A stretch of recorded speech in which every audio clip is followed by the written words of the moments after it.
I am Dr. Mammen Chandy, currently Director of the Tata Medical Centre in Kolkata, but earlier Professor and Head of Hematology at the Christian Medical College, Vellore. I'm basically a hematologist and I deal with people with blood diseases.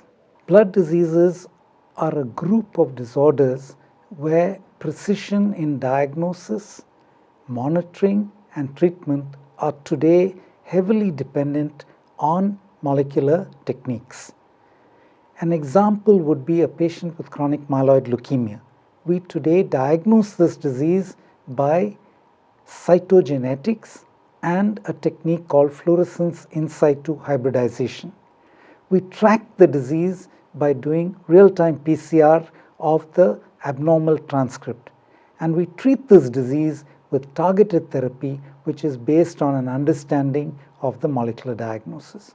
So without molecular tools, we really couldn't manage this disease the way we are able to do today. Genomic technologies come from one, study of the chromosome itself, and this is done by a technique called karyotyping. The second is study of translocations involved in these chromosomes, and this is done by a technique called fluorescence in situ hybridization.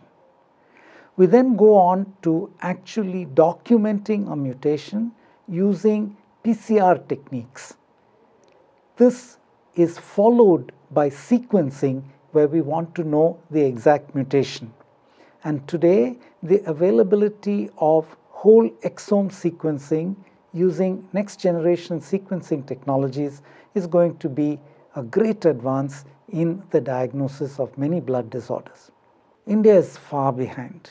It's not far behind in the availability of laboratories which can offer these technologies, but it is behind in terms of doctors who understand these new technologies and have learned how to implement these technologies in the way they practice medicine from day to day. It is also limited by the fact that some of these technologies are expensive and many patients cannot afford to meet the cost of doing these diagnostic tests. India has a huge problem of thalassemia. There are more than 20 million people who carry the gene for this disorder. When two carriers marry, there's a 25% chance that they'll have an affected child. And that child needs lifelong transfusion. It would cost about 200,000 rupees per year to manage this child. Today, with the help of genetic technologies, we can diagnose the molecular defect in a couple who are planning to get married and would like to have a baby. At 10 weeks of pregnancy, we can do a chorionic villus sample and say whether the baby is affected or not. If the baby is affected, the couple have a choice of an abortion. This way, a country like Cyprus has totally eliminated the birth of any new child. The public health importance of thalassemia in India is tremendous, and the suffering that families face. Knowledge, awareness, and use of genetic technologies will transform the incidence of this disease in India. There are many children who are born with bleeding disorders. Hemophilia A is the most common, where the absence of factor VIII makes these children bleed into the joints, they become crippled, and the quality of their life is bad.